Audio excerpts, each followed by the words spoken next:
there are a lot of things to do before you just throw in the towel and say it has to be like this. Sometimes it's a puzzle for different people. We have to figure out stress. Maybe we have to figure out sleep environment, supplements, eating, all of that kind of stuff. But no one has to have terrible symptoms forever. That should not be a thing.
Hey, ladies, and welcome back to the Empowered and Unapologetic podcast. I'm your host, Veronica Cisneros.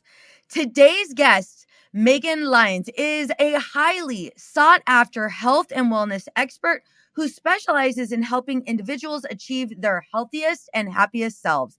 A Harvard graduate and founder of the Lyons Share Wellness, Megan holds a master's degree in holistic nutrition and is double board certified in holistic and clinical nutrition. Currently pursuing a doctorate of clinical nutrition, Megan has spent over 15,000 hours in one-on-one consultations, empowering clients to optimize their health.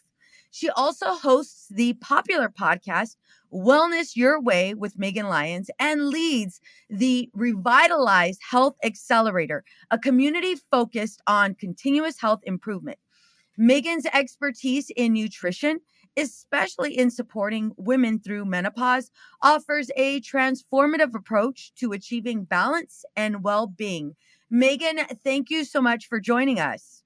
Thank you so much for having me, Veronica. I'm really excited to be here. So in today's episode, what our listeners will learn is how hormonal changes during menopause affect their body and nutritional needs, essential nutrients and food to prioritize for hormonal balance, energy, and emotional stability, simple strategies to reduce bloating, cravings, and fatigue during menopause, and how to create sustainable eating habits that align with their busy lifestyle. So I am so excited to dive in. So Yes. the basics of menopause and nutrition, can you take us through that? Yes, I can. So the first thing to know is that nutrition during menopause, none of it is opposite from nutrition at any other stage of our life. There are just some areas that we need to dive into even deeper. So I say that just to kind of alleviate the pressure from people's shoulders, because people hear, oh my gosh, I might be perimenopausal. Yeah. Everything has to change. And that's stressful. We don't want stress. In fact, stress, as the listeners might know, and as you very well know, stress has a lot of hormonal implications that can mess up the hormonal shifts that we go through during perimenopause even more. So we want to make this as low stress as possible. That said, the couple things to focus on specifically when we're going through hormonal transitions, number one is more fiber. Mm, Fiber does something, we think of it just for our digestive tract, which is awesome too, but it's like a magnet for excess estrogen. And excess estrogen floating around in recirculation in our body makes us basically feel the symptoms over and over and over again. And when we eat enough fiber, it can magnetize to the excess estrogen and flush it out of us, reducing symptoms like hot flashes, constipation, bloating, all of these things that can be exacerbated in menopause. So that's number one. Number two, I would say, is extra focus on blood sugar balance. So these days we're hearing a little bit more about blood sugar balance, which is so awesome. We don't all have to wear continuous glucose monitors all the time, although that's a cool tool if you want to use it. But we need to pay attention to, am I crashing 2 hours after the meal? Am I oh, constantly looking for that next coffee or bit of sugar or snack or something like that? These yeah. are signs that we could have blood sugar instability. And like I said, the hormones are all super connected. So insulin, we think of as the main hormone regulating blood sugar, but insulin talks to cortisol, one of the stress hormones, talks to estrogen and progesterone and all the other sex hormones. They're all like a symphony talking together. And then the very last thing is some of the things that are not so good for us at any stage in life, like alcohol, sugar, processed food, etc. We feel the impact of these even more when we're going through perimenopause and Yeah. menopause. So those are the overarching categories. I'm happy to go into more wherever you think is relevant. Absolutely. So I'm 45. I'm 45 years. Oh my gosh, I'm going to be 46. We'll Woohoo! talk. I'm excited, but that's a whole therapy session Yes. included, right? So how do we know we're in perimenopause or we're in menopause? Yeah, it's hard, harder than I wish it were. Yeah. Menopause is easy. The official definition of menopause is the one day that represents when you haven't had a menstrual period for 12 months. And Oh, that's, not including if you had some kind of ablation or you're on a medication that causes you not to have a period, something like that. yeah. But if you're regularly having periods and then they get a little funky, but then it comes back, no menopause. If Yeah. you've not had a period for 12 whole months, then that moment in time is Wow. called menopause.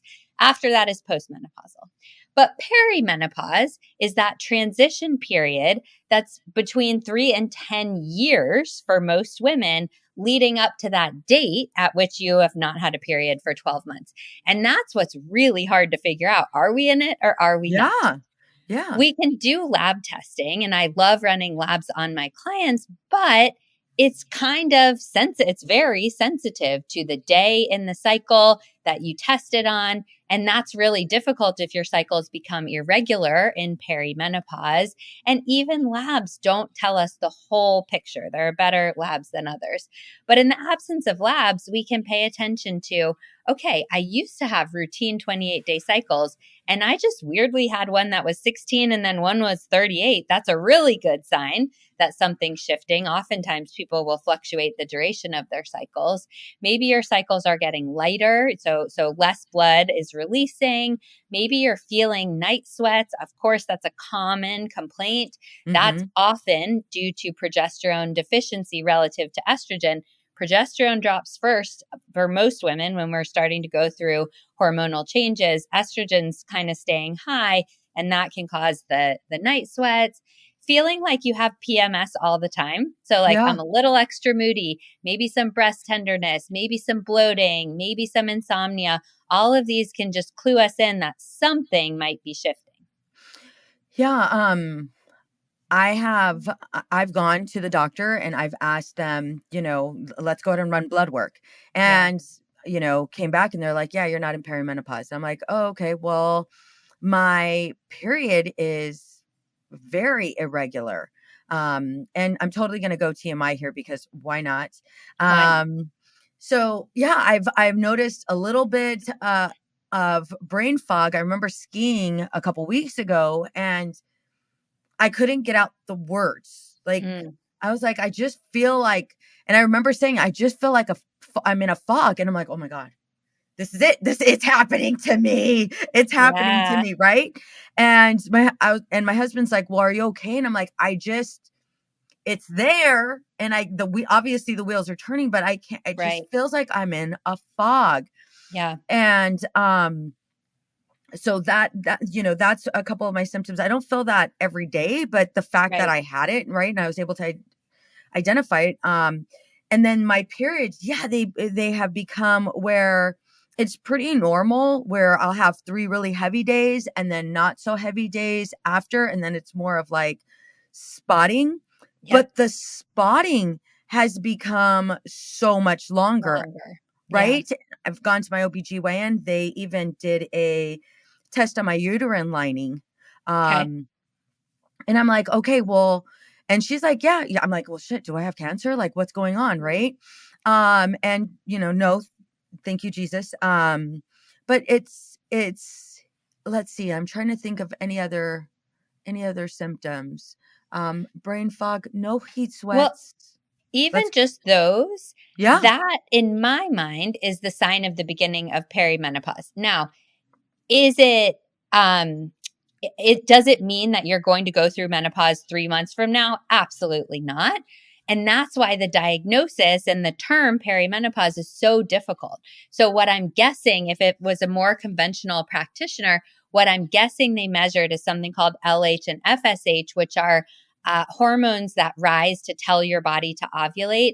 And these get higher and higher and higher the closer we get to menopause. And mm-hmm, there are some semi arbitrary cutoffs of like, if you get to this level, then menopause is really close, it's imminent. And so maybe you weren't quite so high, but did they run ratios between estrogen and progesterone? There are lots of different things we mm, can do to tell, okay, yeah, it's not imminent like soon, but you're in that time of transition. I don't know because I haven't yeah, looked at your labs. We'll see. Even if, let's say, we can't get labs that say this is the time that it's going to happen, you know your own body the best. And you know that time that you were skiing, it just didn't feel normal. no, So could that be hormonally related? I say absolutely. mm-hmm, mm-hmm. So with that, what tests? Because it sounds like with a lot of these tests, they might give out a false positive, a negative, they're not giving us a true reading.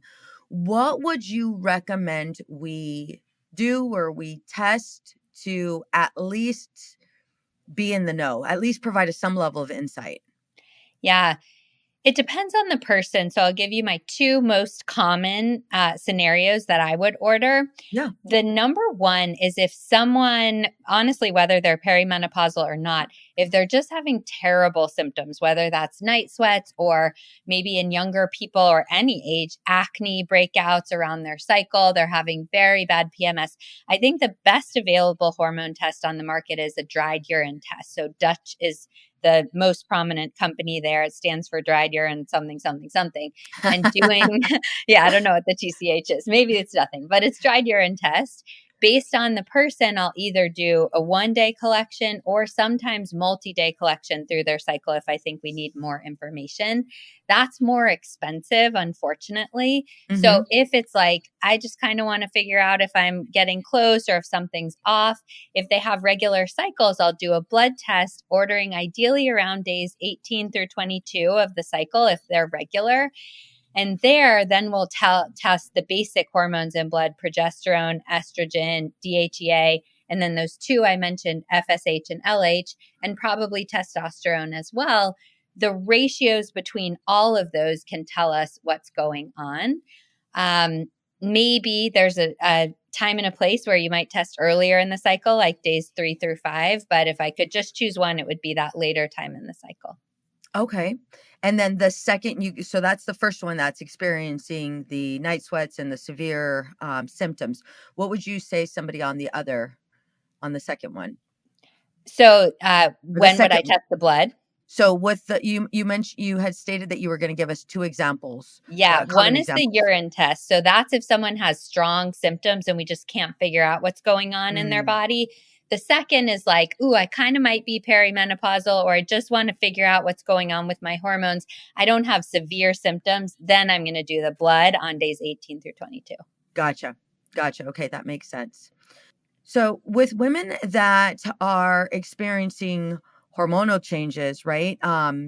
What would you say are the most important nutrients women need to focus on during menopause? I remember you talking about fiber. What other important nutrients should we have?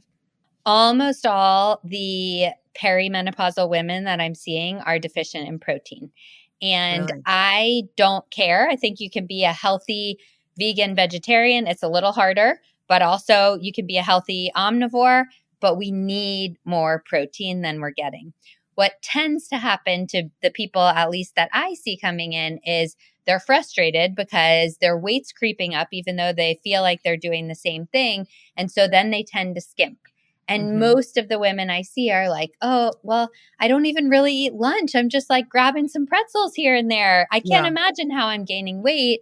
Well, they're throwing their system into disarray because their body feels like they're starving. So, very often I'm pushing more protein in some form on people. Then we can also talk about micronutrient. Well, before I leave macronutrients, healthy fat is also really important. Fat's essential for hormone production. So, getting in enough avocado, fish, olive oil, nuts, seeds, all of that is kind of a baseline. I don't think more is actually better. Like, you can't just keep going, going, going forever, but some of that, a good amount of that.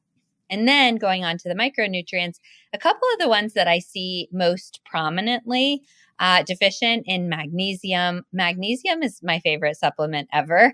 It's in foods like leafy greens, dark chocolate. Those are two of my favorite categories. But most of us still just burn through it so quickly because stress depletes magnesium. Yeah. A lot of other stuff does. And magnesium deficiency or even insufficiency for compared to optimal can really exacerbate those symptoms like insomnia, anxiety, bloating, things that we get around the time hormones are changing. So that in food or supplements can be really helpful. And then just getting a broad array, like zinc is important for hormones. So how do we get zinc? How do we get B vitamins? How do we get vitamin C? All of these are important. Really just getting a broad array of whole foods can help us a lot there. Okay. So for the women that are listening, extremely, extremely busy, all high Yeah. achieving working moms.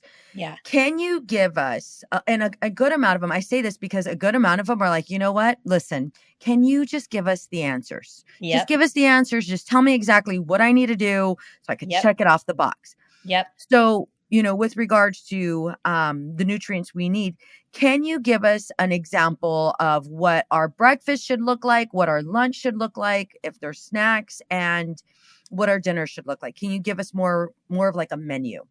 Yeah, I can. And I'll give the caveat that it really depends on the person. Hmm. I have probably hundreds of meal plans saved on my computer.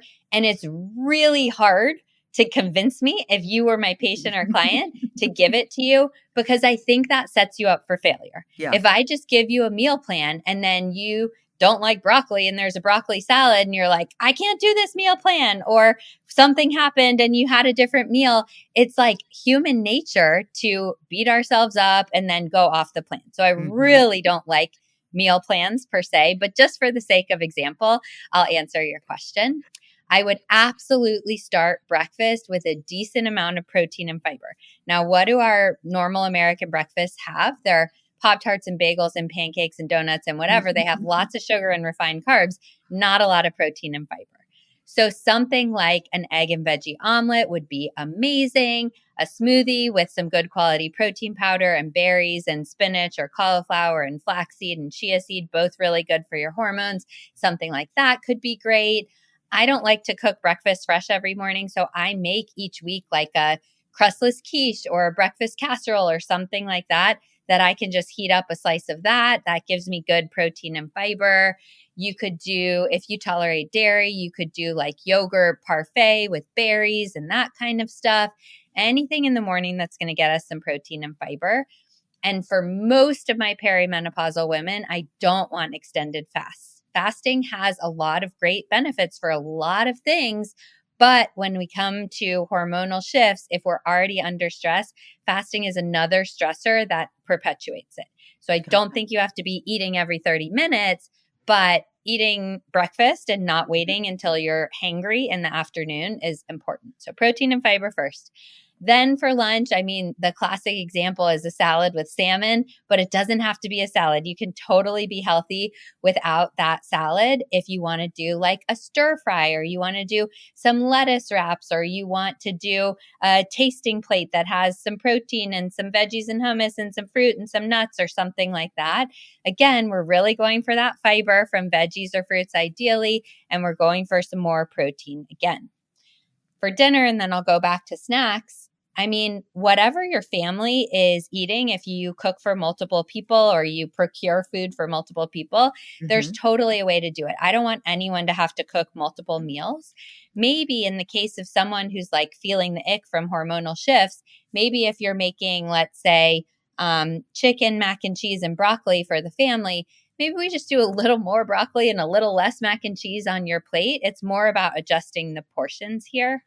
And then snacking, I would say it really depends on the person. I'm very active. I love to exercise. I do better with snacks. Many people feel better with just 3 solid meals, and I think that's perfectly healthy too.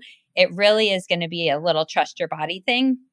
But if you do snack, what do most of us grab for snacks? Again, it's like candy, cookies, something like that, that's just going to make us roll on the blood sugar roller coaster a little more. Instead, we want to go for an apple with almond butter, or a turkey jerky stick and some olives, or some veggies and guacamole, or something like that that's going to be more stabilizing. Yeah. So that's kind of an intro. Now you might be thinking, well, where's my wine? Where's my chocolate? Where's my chips? I Where's love that my you're French calling us fries? out. You're totally Yeah. calling us out. I love it. I mean, it's me too. I love chocolate for sure. Those things can work in, but the foundation are those healthy foods that we talked about first. And then after that, we can fit in other stuff. Yeah. You know, I love that you point out the fasting. And one of the primary reasons why is because a good amount of us, me included, I will throw myself in there, will say, well, if we didn't eat till 12 or 2, we're fasting. The reality of it is we've gotten way too busy. None of us packed a lunch. We for damn sure don't have any snacks. And we're in this battle of whether or not we're going to pee in between our appointments, or if we're going to eat. And usually peeing by default tends to win, right? And so I love that you said, you know, be cautious, because fasting, although there's so many, you know, so many things promoting that, with us entering this transition, it's not necessarily healthy or even advised. I love that you said that. Yeah, it's a balance. And unfortunately, most of the research for most things in health is done on middle-aged men. And middle-aged men are the primary candidates for research because they don't have a lot of fluctuations. In middle-aged men without a lot of other health conditions, fasting is amazing. And I think for some women, if they're not going through hormonal fluctuations when they're postmenopausal, I think fasting can be amazing for women. Just in that transition, I would caution away for most people. Okay. I love that.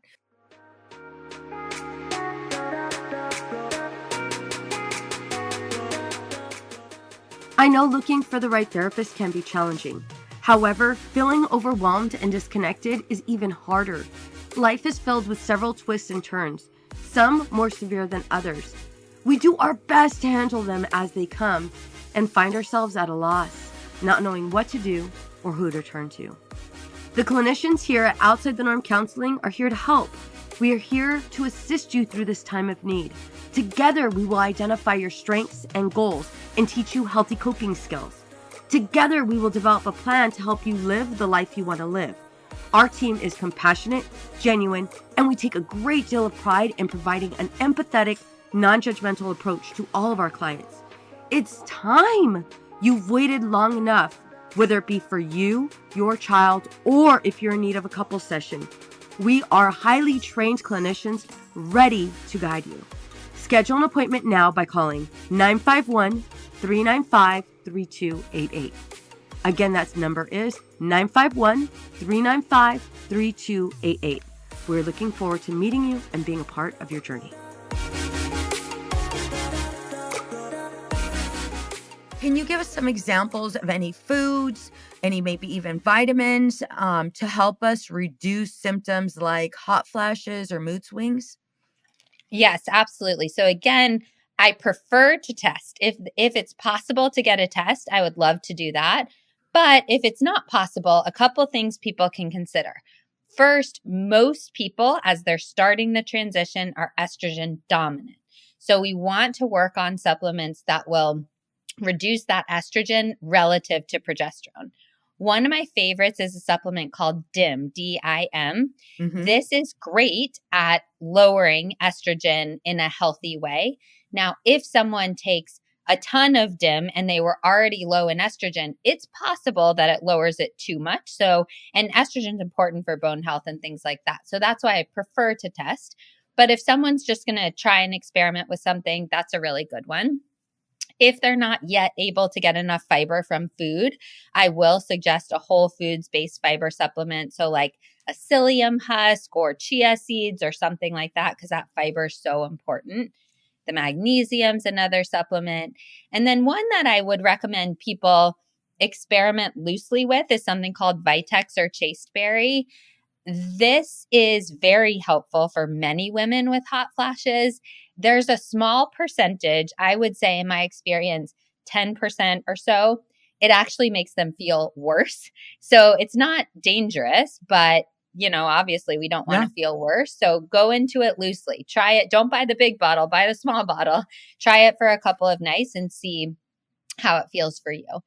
And then if people are like, okay, that stuff kind of helped, but I'm really looking for next level. My next level, which I wouldn't do unless I actually test someone, is there are bioidentical progesterone creams that are literally made from yams that people can start to experiment with.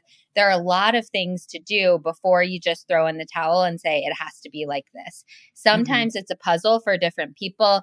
We have to figure out stress. Maybe we have to figure out sleep environment, supplements, eating, all of that kind of stuff. But no one has to have terrible symptoms forever. That should not be a thing. Yeah.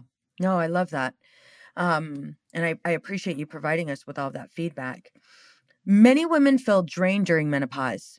What foods or eating habits can help boost energy levels? Would you still say protein, increasing that fiber? Yeah. So for sure, protein's going to make you feel more stable. I've never seen anyone eat like a chicken breast and feel like, woo, I have energy. So it doesn't work quite as much as like that extra cup of coffee or something like that. And neither do fruits and vegetables, let's be honest. But I know for sure, I used to be a person with low energy. And when I started eating more vegetables and fruits, my energy like tripled out of the gate. It really makes a difference because all of the fruits and vegetables have the teeny micronutrients. So all the little energizing vitamins, minerals, all of that kind of stuff can really be supported by getting enough fruits and vegetables, which also helps with the fiber. We slow down on drinking enough water when we're stressed and we're busy and we're running from meeting to meeting and we don't want to pee, like you said, all of this kind of stuff. So definitely getting in adequate water. And then if you do feel like you need that little pick me up, I know people don't want to do this, but I'm going to say it anyway. I have one of those rebounders, like little trampolines right outside of my office. Sometimes I'll just run up and down the stairs. Anything physical is really, really good. Do that before you grab the candy to give yourself that little energy boost. And then look, if you need the candy later on, it's okay. I'm not an all or nothing person, but try to give your body natural energy instead of just getting hooked on that roller coaster. I love that. Weight gain and cravings can be frustrating during menopause. How can nutrition help women manage these changes without feeling restricted? Yeah. One of the hardest messages that I convey to people every single day is you have to eat more in order to lose weight. Now, this doesn't apply to every single person. So if someone out there is, eating, they know they're overeating, they're eating low quality food and their portions are just huge, it probably doesn't apply to this person. But again, most of the perimenopausal women that are coming in, they're eating like birds all through the day. They're not getting enough nutrition in their body. They're slowing their metabolism. So when I start with a client, we have these little custom tracking systems where they're getting green if they're reaching their goals and all this stuff. And all of their goals are like, did I get X servings of vegetables per day? Did I get protein with every meal? What can I add in? Can I add in enough water? Can I add in some breathing exercises? Add. And then inevitably they'll be excited the first week and they'll be like, yeah, I I'm can do ready to this. go. And then they'll come back and they'll be like, well, I didn't do that because I was just trying to eat a little less. And I'm like, no, that's not the point. We've got to nourish our bodies in order to get the metabolism revving again. We're all overstressed. We're all busy. We're all hyperconnected all the time and having constant stimuli pinging us and all of this kind of stuff. We've got to calm down our nervous system. And part of that is fueling our bodies well enough. So I really do think the more meals you can focus on adding in nourishing food, the better. Just this morning, I was talking to a client. She was like, okay, it's January, it's post holidays. She had kind of gotten into the habit because she had holiday cookies around. She just has like a little pastry or a little sweet with her coffee instead of her breakfast. And she was like, well, I looked at the package. It's fewer calories than what you were having me eat before. I'm like, yeah, I wish calories were the whole story. I'm a mathematician. I studied economics in my first degree in college. I wish it were just like an equation, but it's just not. Calories are not everything. That sugar in the beginning of the day, instead of the protein and fiber, is going to slow down her metabolism. So as many meals as you can, get in that protein and fiber. That's going to help with the weight gain. Love that. Love that. Many women struggle with their relationship with food during menopause. How can they shift their mindset and create a sustainable approach to eating? Yeah. First, let's have something to measure our progress with that's not the scale. I don't Yes. Thank hate you for the saying that. scale. Yeah. Yeah. Thank you. I think the scale can be for some people a tool that they use to measure, but most of us are using that as the only tool. And we have such an unhealthy relationship with it that we're only using it to beat ourselves up. There's no number that we are going to get on and it's good enough. It's all like either I stayed the same and, well, you silly person, you should have lost a pound, or I lost a pound. Well, you should have lost 2, or I gained a pound. Oh my gosh, you're a failure. No, we have no room for that in our precious little brains. So I very much encourage my clients to set other goals. Are you sleeping through the night? Do you measure with some kind of device and you want to improve your sleep score? Are you going to measure how many servings of vegetables, or if you ate home cooked breakfast 3 times a week, or if you were able to walk 4 times this week, or whatever? Let's have some other factors. And going along with that, I know it feels silly to people, but the self-talk is so important. Yeah. So very frequently, one of the first goals I'll give people is every day, look in the mirror and give yourself a compliment. And their eyes roll way to the back of their head like they've never heard a dumber thing in the world. But I promise you, it is so powerful. You know too, but anyone listening, that kind of stuff is so important. Think about too, if you're going through perimenopause and menopause, your body has gone through so much. Yeah. Think of maybe you had children, maybe you had great success in your job, maybe you ran a marathon. I don't know what you did, but your body has gone through so much. This is the time when it needs more love and more support and not more bashing. And then again, focus on the things you can add in instead of beating yourself up for the things that you, quote, shouldn't have. I tell people all the time, don't should on yourself. That's not a word that I like to use. Really just focus on what to add in. All those things I think can help. Yeah. No, and those small changes are so important. Really how you believe, what you believe about yourself and the pressures and the stresses that you put on yourself 1,000% impacts your relationship and your even level of compassion and your desire to connect. You tend to start to push your partner away based off of, what you're experiencing. Absolutely. And unfortunately, I mean, I'm on social media too. I'm not totally like anti all of this stuff, But what does social media do? It shows us the one celebrity who went through menopause and looks better now and has a six pack or whatever. Yeah. That's not real life. Yeah. Don't compare yourself to what we see on social media. We all know it's a highlight reel. It's just hard to not get sucked into that. Mm-hmm. So try to filter who you're following on social media appropriately and try to just have blinders when it comes to other people's Yeah. bodies, symptoms, etc. Just focus on yourself. So, what for women who feel overwhelmed by where to start, what's one small change they can make today to feel better? Look at your fist, ball up your fist like you're going to punch a pillow. That's one fist size of vegetables or fruits. This is one serving. Mm, Technically, for my math people out there, it's 1 cup raw or half cup cooked, but you don't carry measuring cups around all day. You do carry your fist around all day. So, your fist size. Think about how many of those you currently eat of vegetables and fruits combined per day. Be oh my honest with gosh. yourself. Mm-hmm. Most people are like 1 or 2. If it's 0, that's okay too. All I want you to do is this week go for 1 more. So if you eat 2 per day right now, eat 3 per day next week, and then see if you can increase 1 more. Ultimately, for optimal estrogen clearance and all the good stuff, I really want people getting up to like 8-ish servings per day, but that's a lot higher than people are at right now.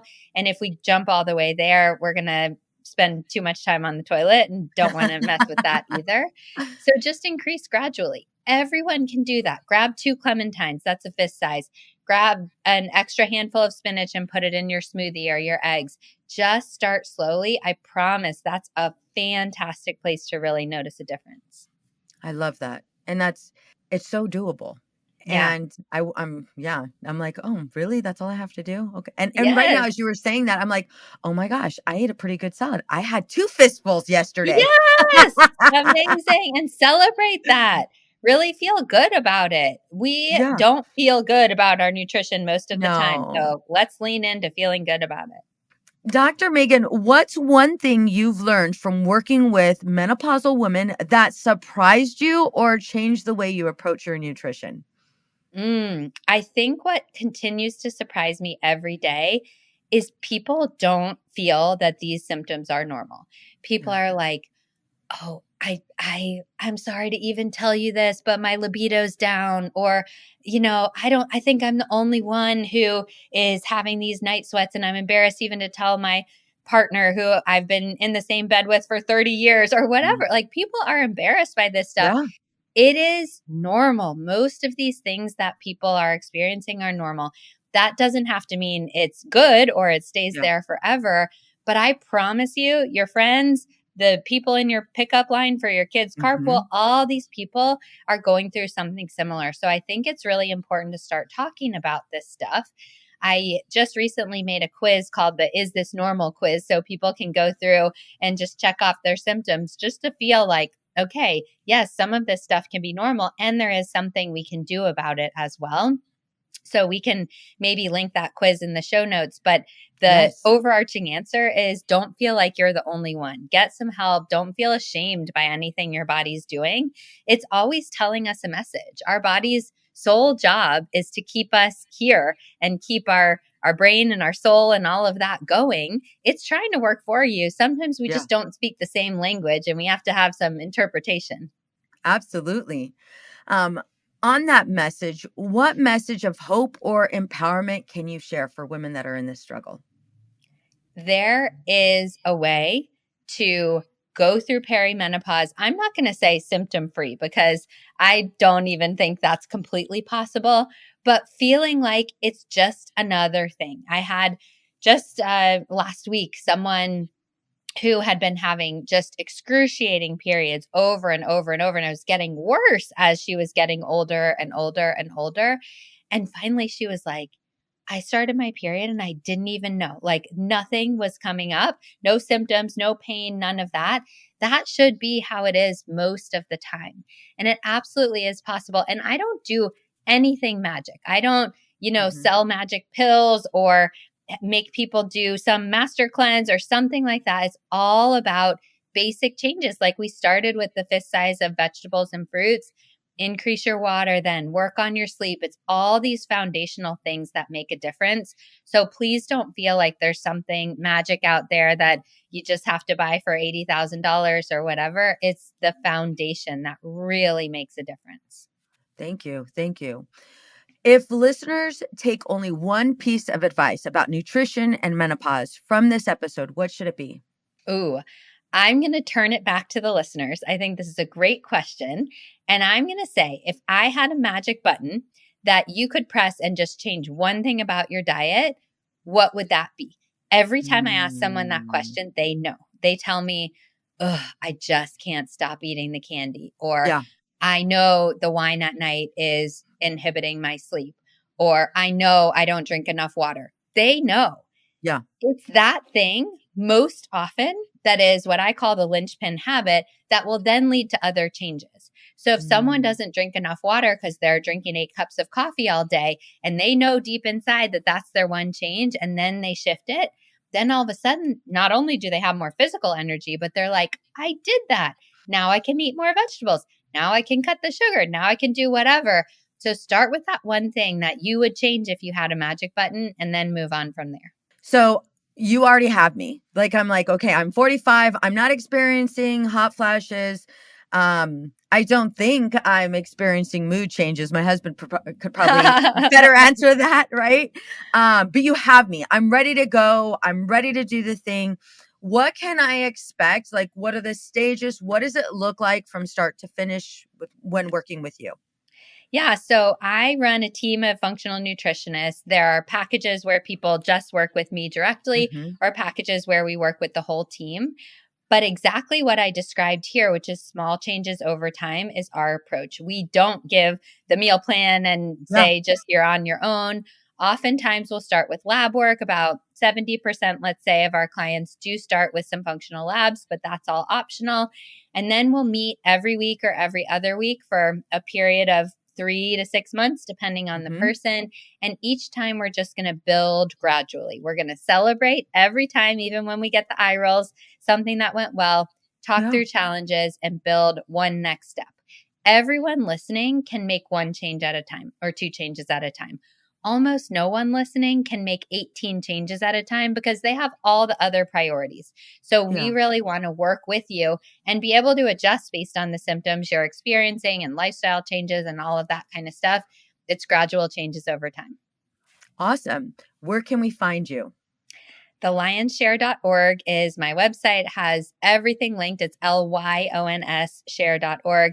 My social media, my podcasts, my articles, all the stuff and how to work with me is all there.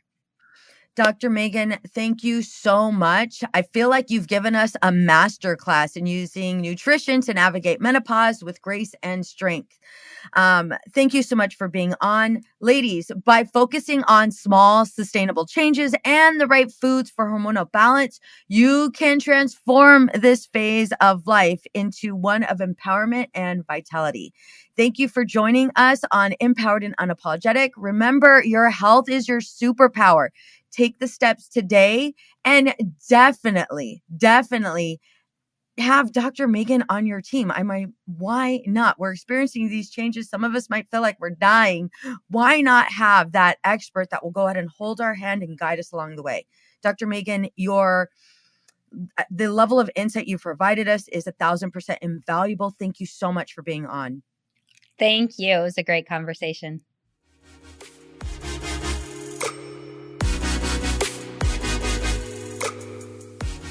Raise your hand if you are ready to level up your marriage for 2023. Do you find that you're spending your time together with your husband checked out and in front of the TV? I know you're ready for tangible strategies that actually get you results. Reignite the spark in your marriage, have fun, and grow together. Well, I hope you have your hand raised at this minute because I have something special for you. I'm introducing my brand new 6-question marriage predictor quiz that's gonna give you personalized results to catapult you into the next stage of your marriage journey. That means you'll receive the results to where your marriage can get the best help. If you've got just 1 minute, head to veronicacisneros.org/quiz. Again, that's veronicacisneros.org/quiz, and you could take my brand new quiz, Marriage Predictor. Get your results delivered right to your email address. Again, that's veronicacisneros.org/quiz, veronicacisneros.org/quiz. What's up, ladies? Just want to let you guys know that your ratings and reviews for this podcast are greatly appreciated.